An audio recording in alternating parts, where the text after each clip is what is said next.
Ladies and gentlemen, joining us right now on the Dignified Delinquents podcast, man. He is originally from the East Coast, Philadelphia, Pennsylvania to be exact, now resides on the West Coast, a national touring comedian on a brand new tour called My Edible Kicked In. He's a podcaster from the national podcast, Advice from a Fuckboy. Show your love on the podcast right now, my guy, that damn Clint Coley in the building. What's going on? I've been called that damn Clint Coley. I like that, actually. I got a nice little ring to it. I like that. That damn, I don't know. That damn just sounds like, like that nigga coming in here. That damn. Yeah, I like that. How you doing, man? I'm doing good, bro. I can't complain, man. First of all, thank you for having me, man. Congrats and much success to your podcast. First of all, I'm on the Dignified Delinquents. Where the other delinquents? Other delinquents. So you get me tonight. You get a special. You get the special. Right, well, you tell the other delinquents I'm very disrespected and very hurt that I'm not on. This is not a. That they chose not to be a part of what we doing. I like that. Yeah. Like that. We down one delinquent. The young guy that was on, he's not on anymore. And then the young, he's done. Yeah. We don't talk about Bruno though. And then the young lady, she's a school teacher, so she has to be up in the morning. Okay. So when we do these, not even just up in the morning, man. It seems like she got a really dangerous job, man, and it's sad out here what's going on. And I know I don't want to take this podcast and turn it left, but I think we do have a platform. We do have a right to speak. We should be saying good things. And let me tell you something, teachers. She's missing today. I've never gotten a chance to meet your co-host your co-host. But I just want you to know I went to school for teaching and your value, and we definitely appreciate you, and we definitely love you. And you like people like you are, they're just the most underappreciated profession I've ever seen, man. Absolutely, it's sad.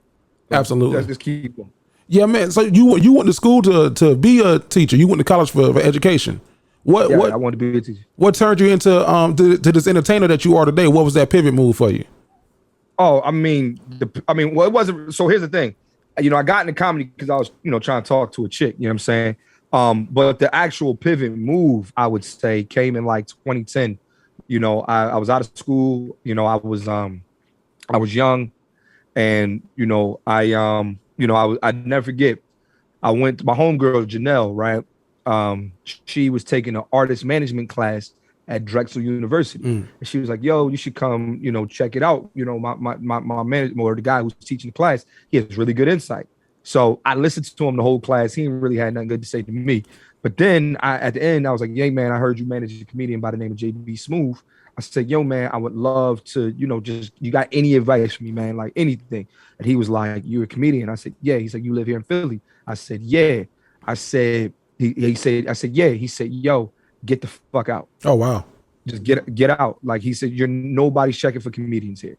And then in my mind, I'm like, damn, Kevin Hart. Like, and at the time, and Kevin Hart wasn't the man yet. He was like almost like this was, I would say maybe. So Kevin Hart was going on tour at the time, practicing his material for Grown Little Man. Say it with your chest. I'm seriously funny. The one the one that broke him. You know what I'm saying? And I was like, damn, but he was like, nah, you got to get out. So like he told me that in March of 2010. Then Kevin Hart himself told me that in April 2010. And then June 2010, I was in New York. Wow. So you made that move just based off of like that advice. Like, man, I got to get the hell up out of here. So I thought about it, talked to my dad about it, just was like, like, is this something that, like, my dad was just basically like, yo, if you want to do it, you got it. Then this is the move. Like, it's like, look, this puts you in from being just a regular dude who says he does comedy to a guy who's like, who really takes it serious. Yeah. Like when my family found out I moved to New York and I moved to LA, like they was like, yo, he's really serious about it. You know what I'm saying? And so it had nothing to do with like, it was just like, I like doing it. It was fun. Like, you know what I'm saying? It was fun. And it's like, I'd rather do that, than be, trying to work a job 9 to 5 every fucking day. And, trying to like, I hated that shit. You know what I'm saying? That shit ain't for me. How was LA? How was the LA scene compared to you now and, on the West Coast? I hear LA is comedy every night. It's fast paced. You mean LA or New York? What do you ask? What do you mean? New York. I'm sorry, New York. How was the New York scene compared to, because you did New York and now you're in LA, so you got a taste of both of them. So I'm gonna say this. The difference is New York is a town for comedians. Okay. Like New York is a town for comedians who happen to have like who they happen to do shows there too and cast things. But for the most part, the entertainment industry is in LA. And I knew for me, the difference was that these guys that you see doing comedy, their ultimate goal out here is to try to get on TV. Their ultimate goal in New York is try to be, just that dude or that girl or whoever. You know what I'm saying? Yeah. Like, I don't think like New York, they really want to be comics. They love the art form. They love the grind. They love the sitting doing 7 mics a night and they just like that. I'm not. Like, you like, let me shit. I get out there and work some shit out, but I don't know about 7 also a night. like because I had other stuff to offer the business though. Like I wanted to be, outside of being an actor, I wanted to write. Gotcha. Like, you know what I'm saying? Like I knew I could write. Like, you know what I'm saying? And I'm not talking about write for other comedians. I mean like write scripts and blah blah blah blah. Like I wanted to. That's always been a part of the plan since I started. Gotcha. Okay, so that helped. That was part of the thing. That's like, let me go to LA and try to tap into that pool. I mean, yeah, and also too, like I liked LA better. It was a little more. It was about the same money wise because you ain't got no car in New York, but gotta have a car here. But you know what I mean, like. But I liked the camaraderie that LA comedians had. The guys who moved out here had. I liked how comedians out here really wanted to like it was about elevating each other. I like the fact that we all got to know each other and we're all kind of like we ain't tight, but we all like we good. Yeah, like, you know what I'm saying. And I also like the fact that LA they had more to offer me. You know what I'm saying? Right. You talk about having a car in LA, but nigga, I haven't seen you drive. I see you walk everywhere on your Instagram story. You just see me walk. Yeah, I just you walk to the store to get your snacks. No, I go to my girlfriend's house. Oh, okay. That's what y'all in the same walking distance.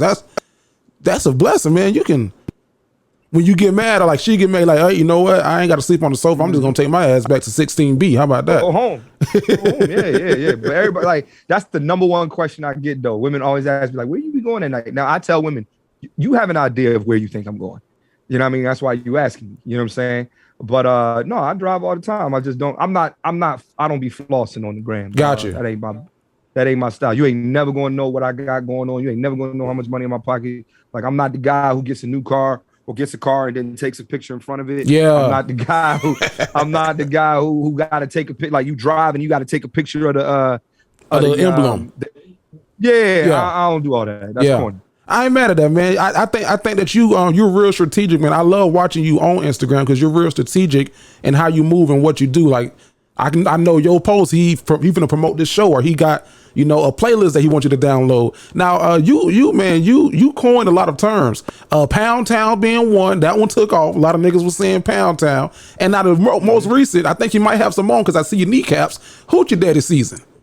Hoochie Daddy. I got on basketball shorts. Okay. I got on basketball shorts. But yeah, man. I've been, my friend Tish, man, she texted me today and was like, yo, you really do move the culture. And like, as a guy who does like, that's not my goal. Mm-hmm. You know what I mean? Like, I never walked in an interview and was like, yo, I'm trying to move the culture forward or whatever. You know what I'm saying? But yeah, I can't help but realize like, yeah, Cat, if I say something, it happens. Yeah. You know what I mean? Like, so yeah, I did coin the phrase Pound. I mean, Pound Town's been around before I you know what I mean? I just kind of made it cool. Right. You know what I'm saying? Right. Or the same thing with Hoochie Daddy season. Like people been saying Hoochie Daddy season for a minute. I'm just making it cool. And I think that it really, so here's what I realized. It's always the messenger. People be like, oh, like don't kill the messenger. Or oh, blah, blah, blah, blah. No, it really is the messenger. Yeah. Like, look, I'm saying Hoochie Daddy season, right? There's no gay bone in my body. I don't care if it looks like niggas, I don't care what guys think about it. And I also understand that there's a mentality behind Hoochie Daddy season. It ain't just about wearing little shorts. Yeah. That's what people need to realize. Like, it's the confidence that you got to wear the shorts. Like, it's more so like, yo, look at me, man. Like, I ain't worried about being called gay no more. I ain't worried about being called corny. Like, I wear what I want to wear, and sis, you gonna like it. If you don't like it, another girl gonna like it. Right. And if that girl don't like it, then another girl gonna like it. It don't matter. I'm coming to see. I'm like, and then women are noticing that we're looking good. Women are noticing that we're actually getting better as far as our mental health. Men, like a lot of women are noticing, like, wow, like guys are starting to get it a little bit. Like, yeah, there's still a few ignorant motherfuckers out there. And my thing is, hoochie daddy season, they see it, they see we confident. Okay, now they talking to us. Right, they pulling up on you. Yeah. I like Hoochie Daddy shorts because it forces me to lotion past my kneecaps. I be like, damn, I need to really get these thighs together. That's facts. That's facts. So I be seeing a lot of comedians say this. A lot of just people who have like you say you not purposely trying to do it, but you move in the culture with some of the things that you say, and platforms like TikTok, where people can take your sound and then use it and get millions and millions of views. Is that something that you're not mad at? Like, it's like, that's cool because it's getting my name out there, or is it like? But here's the thing: it's not getting my name out there. That's the thing. Like, it's not frustrating.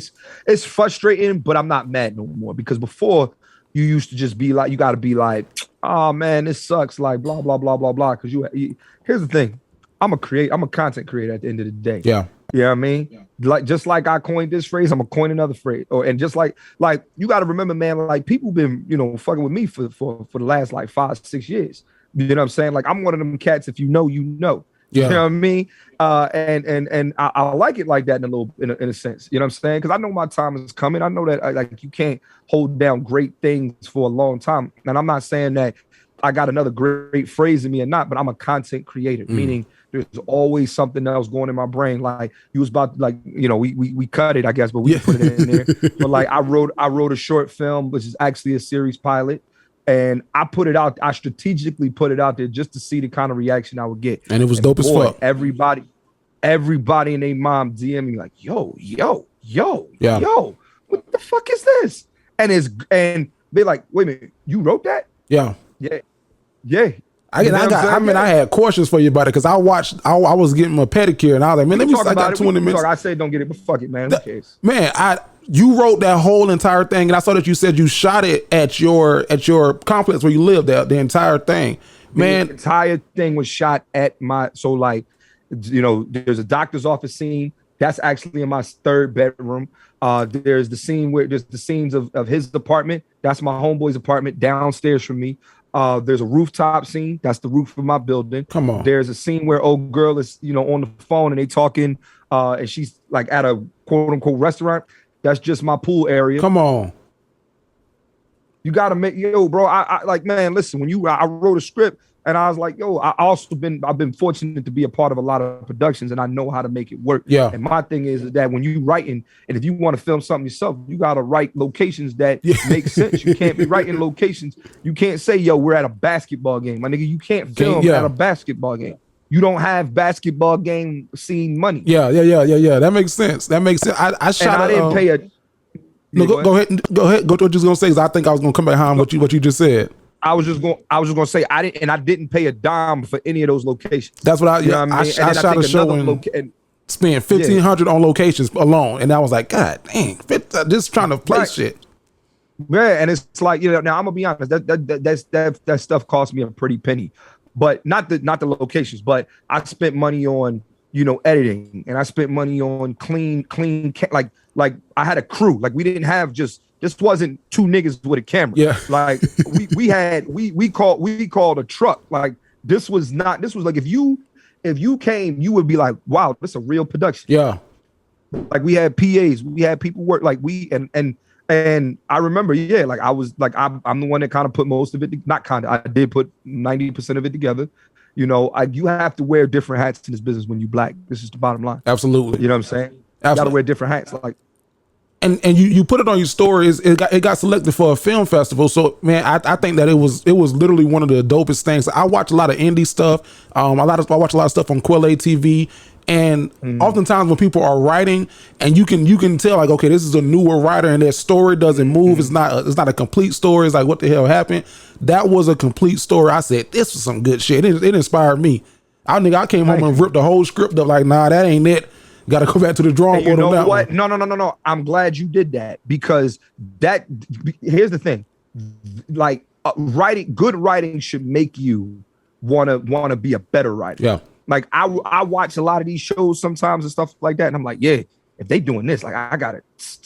Yeah. Like like prime example, right? With that, you know, there's still some things that we missed, and there's some holes in the script that we can fix. But for the most part, you get the gist. There's no wondering after the last scene what's happening or what the setup is. You know what it is. A guy, girl made a pact. Like, yo, we gonna get pregnant together if we don't have kids. They actually, like, it's been talked about so many times by so many people, especially in our generation. But they actually went on ahead and did it. And you now got to see like what's going to happen, how this unfolds, more than just a boyfriend and girlfriend story. This is a love story. You know what I'm saying? Yeah. Like I'm like, and my thing is, I want everything to match. You know what I'm saying? I want everything to make sense. I don't want people watching my shit and be like, but how about, because, you know, women ask a lot of motherfucking questions. And I hate to say women, but it's true, yo. Like, hey, but you're right though. You're right. So you ain't want to have no holes in the story where, you know, whenever you watch anything, you got to suspend your disbelief just a little bit. But it's always good when you watching something and it's like, I ain't got to suspend that much. Like, I can still see this happening. Yeah, I wanted to do enough to where it's cool enough to where it can end like that. Not really, but it could. Yeah. And it's also like, I want people, like, everybody wanted more. Absolutely. And that to me as a like, yo, bro, I'm more critical of my writing than I am my stand-up. Yeah. Like, why y'all is didn't that? see the pilot. I didn't show nobody the pilot I did with Lauren London. You got oh wow. I have a whole pilot with Lauren London. Me, Lauren London, Terrence J, Vivica A. Fox. Wow. And you keeping it in the can because you like, you know, it's not. I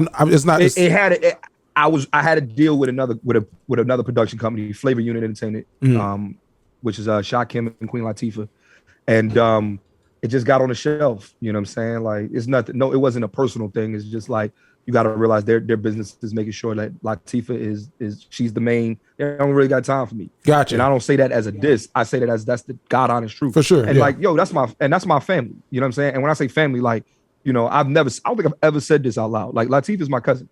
Oh wow. Not like distant cousins either. Like, my grandmama and her grandmama are sisters. Wow. Okay. So like family for real. Yeah. Yeah. Nobody, but nobody know that. I don't go around. You don't. Yeah. Damn, that's crazy. But it works. You know what I mean? It's one of those things where what you just said, it makes sense. You got to protect that brand, and you got to protect your brand.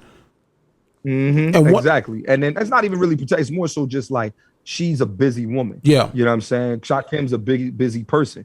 You know, at the end of the day, we'll cross paths later. Yeah. Like, you know what I mean? I'll write some shit. She'll be in it. Like, yeah, like, absolutely. I'm doing like what I like about this business, me and her, is I'm Clint Coley, who happens to be her cousin. That's Queen Latifah's little cousin. Yeah.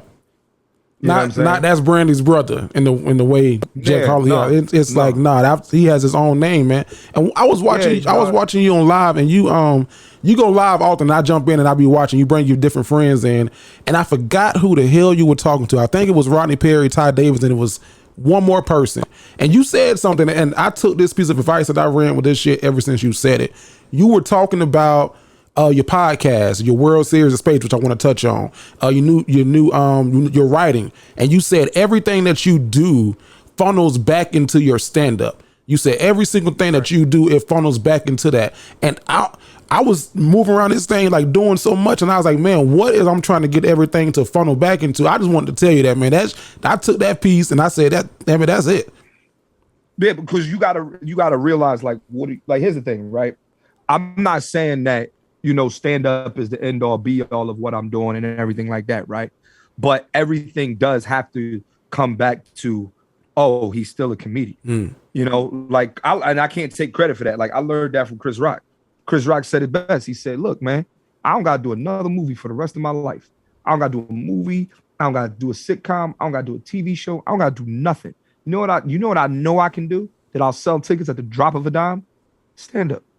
Like, it was interesting when the slap happened. A lot of people was like, "Oh, Chris Rock tickets gonna go insane now." I'm like, he's been they were selling already out. going. He didn't need that to sell out. They were already going. I couldn't get a ticket to the seat of the nigga at the Hard Rock. Sold out already. Been selling out. Like, this is not new. Like, you're talking about arguably the greatest comedian of all time. Like, arguably, we're not saying he is or he isn't. To me, he is. It's worth the argument for sure. Yeah. but he's in the conversation. He's in a lot of people's top 5. Yeah. And you think he needs help selling tickets? Like, absolutely not. You think Will Smith need to help promoting the movie? Fuck no. So that was an interesting gem, man, that you dropped on your IG live, and I was like, damn, because I was talking to Hear More, who you've had on your podcast here recently, and he was like, one of my best friends in the business. He has a cup that says, "I'm that nigga." He said, "My goal is to be that nigga." That's what he aspires to be, and whatever that means for him is how he wants to move it. What is the goal for Clint Coley? What is the ultimate? If you can be Clint Coley, the fill in the blank, what is that for you? Clint Coley, the happy. The happy. That's all listen, man. That's all I want. And I'm not even trying to be like on some cliche Mary shit, but like, bro, like I've never heard a line that was so powerful. All I really want is to be happy. That's it, dog. And it has nothing to do with stand-up. Yeah. It has everything to do. It doesn't have anything to do with the entertainment industry. It has everything to do with, I want to sit down one day and be happy. Like this is going well. This is going well. This is going well. Everything ain't going to be going great, but like, wow, like I have nothing to complain about. I'm happy. Yeah. I'm legit happy. Like my stress is on a 0 right now because I'm happy. I worked hard. I did this. I did that. And now I can sit back and be like, wow, I'm happy. Like I don't care about being the nigga, that nigga. You know what I mean? Like that's gonna come. You know what I mean? Like I'm already arrogant as it is. Like, you know what I mean? Like but I just want to be happy, man. I go through a lot with my mental health, man. Like I be tired. Like what y'all don't eat, like there's a lot of people don't eat. Like right before this podcast, bro, I had to lift and carry that fucking World Series of Spades table by myself so it could get shipped to the Roots picnic next week. Like I want to get to a point where I ain't got to do that kind of shit. What made Clint happy? What makes you happy?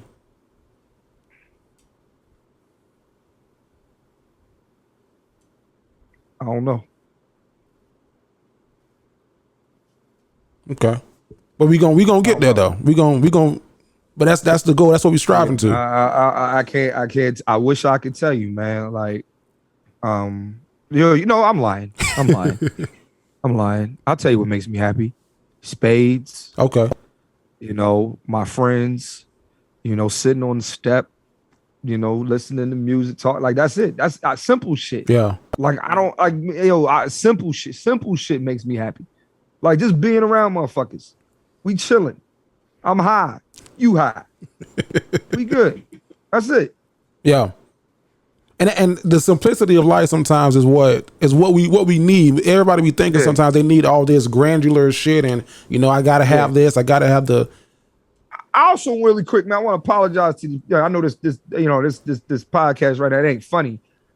No, but shit, this is good. This is perfect. Shit.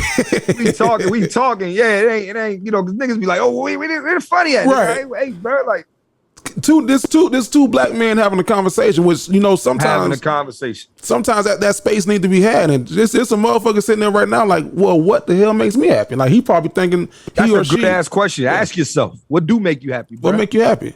Shit, because if you ask me right now, shit, I had to think of some shit too. Like my wife, of course. Yeah, I had to think of. I really had to sit there. I almost got choked up for a second. I'm like, damn, I don't know, nigga. Like, god damn. I saw you look to the left. I was like, let me. I gazed for a second. But no, like, simplicity really does make me happy though. Like my mom, my friends, my family, my late, like they all make everybody like that makes me happy. Like, playing cards, they like simple shit, man. Like it don't take much to make me okay. Gotcha. And that's a dope outlook to have, man, on life and just in general. You Fact. Shit, you helped me out the other day, man. When I say I had a toe at the edge and I was just going through some shit like fuck it. I was like right there, and you shot me a message. I shot you something back, and then you said you was high, but I was like, man, I appreciate the high notes. I meant everything I said. I was like, everything I fucking said. But it's shit like that where when I'm having those little moments of like, cause I know y'all like, well, Jared, what the funny? I'll be honest, and I think I suffer from imposter syndrome sometimes. Like, am I really the nigga that I'm aspiring to be, or hoping I am, or thinking I am? And You're not. You're not that nigga. You're Jerry. Yeah. You know what I mean? That's all you can be. You know what I mean? That's the problem. We put too much pressure on ourselves. I do the same thing. Yeah. Like, yo, am I Clint? No, nigga, I'm just Clinton. Clinton. My name's I'm fucking Clinton, dog. Who like, cause here's the thing. Like, you ever notice the stuff that goes viral, right? Isn't the stuff that you plan to go viral. It's always the stuff that you meant to say or meant to do. And next thing you know, it's like, here we are. You know what I mean? Yeah. And I'm gonna just keep it a buck. Like, you know, like I like when I so like my thing is like when I say things and I feel things, like people, that's why people gravitate towards what I'm doing.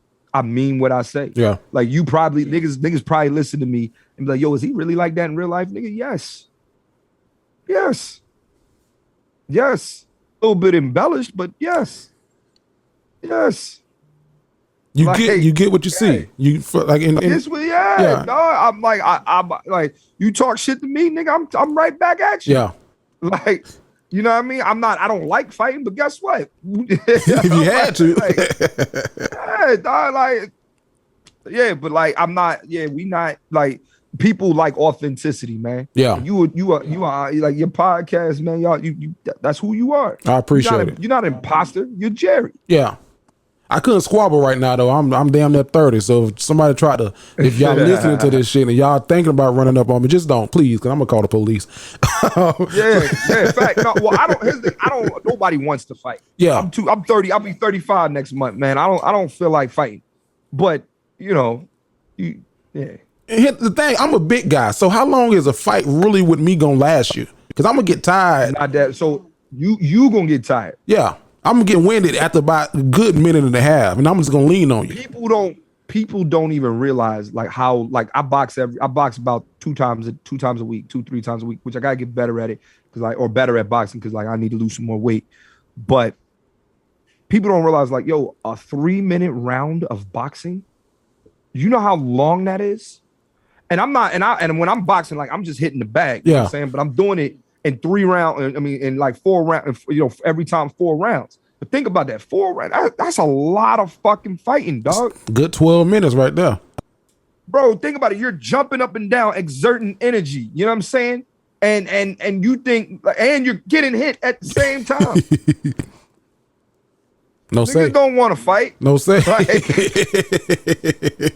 Absolutely not. So if you out there listening, wherever y'all listening from, just know Jerry ain't I don't mean there ain't none of this shit for real. If I say something that offended you, if I said it, I said it. But if it made you mad, just walk with it, deal with it. Now, can we talk about, you talked about the World Series of Spades and you talked about shipping this table to the Roots picnic. That was a big announcement you just made. You have a show. I think is it on the Macro Network? I'm probably saying it wrong.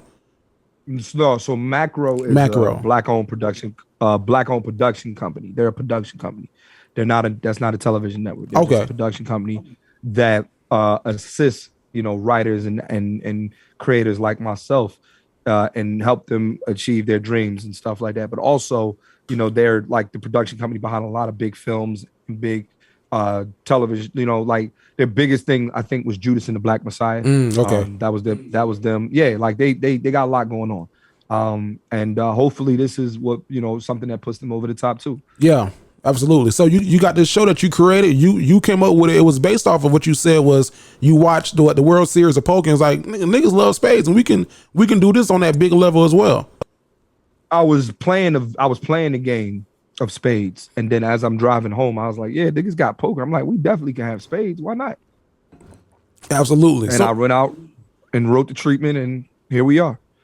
So now you made an announcement the other day. Now what's going on with the Roots picnic? You shipped the table there, but what we got going on for everybody who's listening? So we're having our first live tournament at the Roots picnic. The Roots picnic is a big event. You know what I'm saying? It's probably Philadelphia's one of the biggest concert or festivals. It's a 2-day event. We're having a 2-day tournament. You know, champion wins, you know, cash prize. Nice. Champion also wins a trophy. Nice. Champion also they don't get the belt. Champion also gets a no, you don't get a belt. You get a trophy. But here's why. Because there's 3 things on the line. There's 3 things you win.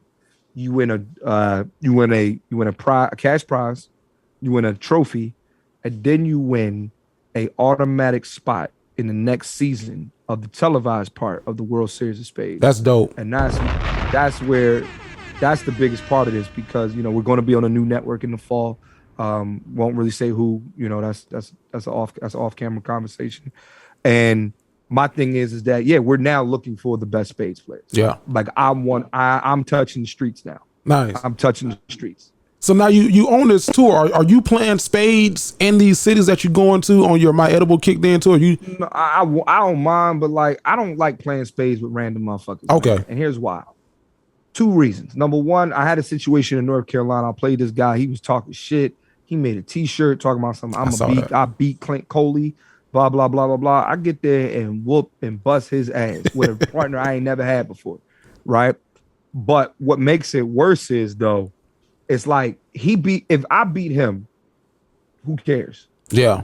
Right? Yeah. He beat me, it's like, oh, I beat the creator of the World Series of Spades. I got more to lose than you do. Right. So playing me, I mean, it's like, okay, like, you know what I mean? Like I need to, I'm with you. I don't want to say what I was gonna say. I ain't gonna say how I was gonna say it, but yeah, I'm with you. It's like you say it's like Jordan going to a park and beating a motherfucker, and then it's like that's exactly what it is. Yeah, that's exactly what. Because here's the thing, I know spade. Like the only way you could beat me, to be honest with you, is if the cards is just in your favor. Anytime I've lost in spades, if you look at the scoreboard, I don't get set. I don't get stuck. You just got better cards. There's nothing you can do about that. What's your preferred way to play spades? You Joker, Deuce, Deuce, Ace High. But I play Joker, Deuce, Deuce. Okay. But for me, also, like I could adapt. So I don't mind playing Ace High. I don't mind playing Joker, Ace. I don't mind playing Joker, Deuce. Whatever you want to do, whatever. It doesn't matter. Because like motherfuckers always be complaining about the rules. I don't play with these rules. Well, then you don't play spades. Yeah. You know what I'm saying? It's like Uno. Like, nah, this ain't Uno, nigga. It's a certain way to play. Yeah, you don't play. If you can't play by any rules, you can't play spades. Yeah. Spades is damn near a lifestyle for you, and I can appreciate that. I play for leisure. Soon as somebody slam a card hard as hell on my table, we done. It's like, all right. I enjoy. I like the competition. I like the smoke. I like the shit. I like all that. Yeah, I'm like, all right. You done scuffed my wife a little table in here. We got to go ahead and just play Uno or something. You scuffed my wife's table. Now, your shirt you got on, man, you got merch on your website, myediblekicked.com. I'm saying that right? myediblekicked.com. Yeah, that's where you can get like the merch. That's where all the tour dates are. That's where, we got some dope stuff, man. Not dope shit. We just got shirts, sweatshirts. No, it's dope. It's dope as fuck. I saw a hoodie I wanted to get. You had a sweatshirt. I was like, if I order it right now, though, it won't be here in time for this weekend, man. You in Jacksonville, Florida, and you in Orlando, Florida, man. So okay, maybe you not. Gonna get mad at you gonna get mad at me because he about to find out on his podcast. Wait a minute. Like I'd have brought we got man. I got a scheduling conflict, bro. Okay. I gotta cancel this weekend. That's understood. I cancel. So both dates? Yeah, man, both dates. Now if they brought tickets, can they hold on to them for the reschedule? So we're right now. So the reason why I haven't announced it yet is because we're trying to postpone and get an actual date on the books. You know what I'm saying? And just to let you know, Jacksonville wasn't the easiest of getting the date, as you know. I believe it. Yeah. You know what I'm saying? You know what I mean? So yeah, we got it, but we are postponing those dates. Gotcha. Until later in the summer, which is probably gonna be August. Okay, August days. That works for me. I'm gonna take this shirt back then and get it back then. I was trying. I don't want y'all to, like. First of all, that was something that just was brought to my attention, like maybe about 4:00 this afternoon. Like, okay, it was like something I have to do. Yeah, you would do it too. That's all I'm saying. Gotcha. Absolutely. Now, how has the tour been treating you, though, man? I saw you. You've been in Seattle. You went to Toronto. Did you get your payback in Boston? I wanted to know that. Yeah, no, but it wasn't awful. Okay, like it wasn't nobody there, but it wasn't bad though. Like it was a good amount of people in there, and it was a good show. Okay, like it was about halfway full. I'm good with that. Yeah. Absolutely. Shit. Long as you got something. Ronnie Perry told you on the live, man, the next time you go back, what you got to do, You know what I mean? To top Right. down. You just want to beat your personal best. You want to beat your personal best. Absolutely. So what dates are up next for you? What you got next? So since we don't have Jacksonville and Orlando this weekend anymore, and then the following weekend is the Roots Picnic. The next date that I'm in is going to be June 10th. That's Milwaukee. June 11th is St. Louis. June 12th is Cleveland. Cleveland, June Ohio. 17th is Chicago. June 18th is Minneapolis. That's my birthday weekend. And then June 25th and 26th is Oakland and Seattle and Oakland and Portland. Oakland and Portland. And Oakland and Portland. And then we move into July, and that's where, to me, that's where like the tour is like. That's where a lot of July gonna be hot. You know, we got Detroit, we got DC, we got Raleigh, we got Brooklyn. Like, yeah, we got some cities in July. You did Charlotte yet? We did Charlotte back in December, but I'm gonna do Charlotte again in the fall. Okay, cool. Now, are you still doing the? I know last tour you had the wristbands. You got a wristband? This Same thing. Always doing wristbands. Always. Okay. Always. What the wristbands mean for the people that may be buying tickets? We got listeners. We deep in Cleveland, Ohio. So if you in Cleveland listening to this shit, you make sure you go get I'll your be tickets. in Cleveland at the spot called the Grog Shop on June 12th. So Cleveland is so Cleveland. Yeah. So here's the wristband. Red wristband mean you're in a relationship.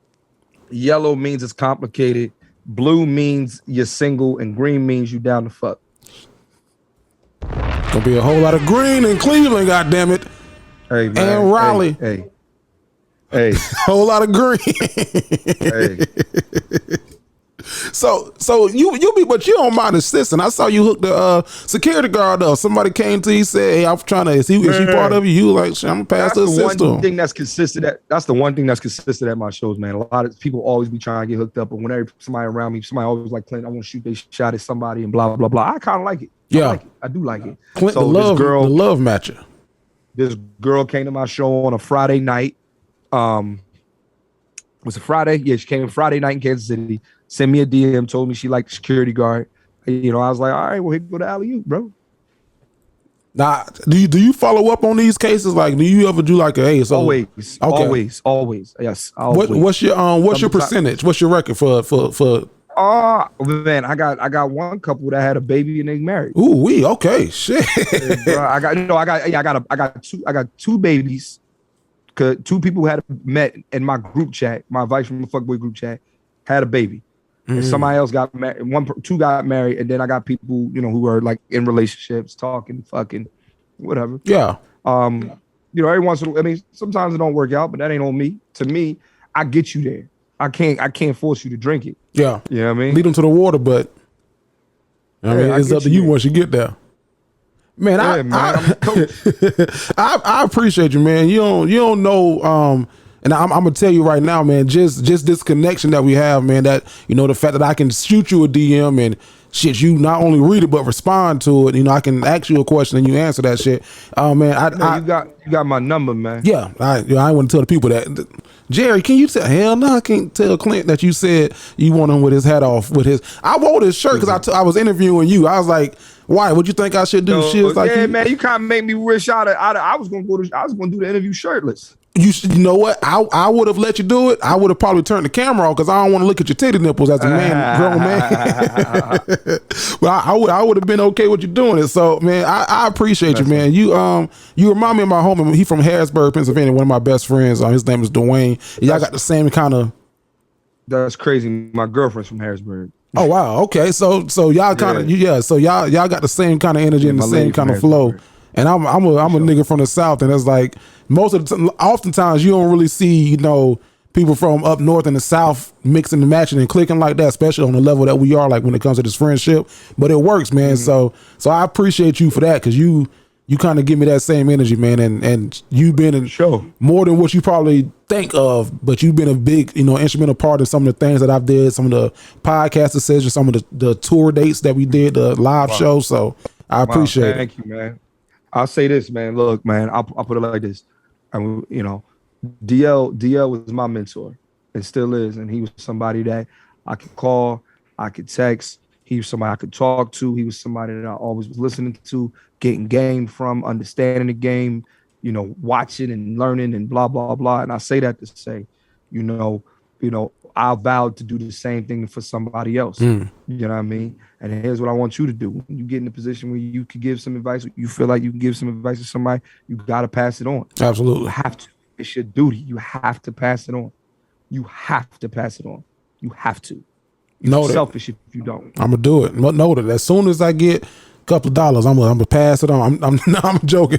I'm gonna get some knowledge. As soon as anything I got right now that I can do, I'll do it for when it comes to advice for podcasts, whatever. So absolutely, man.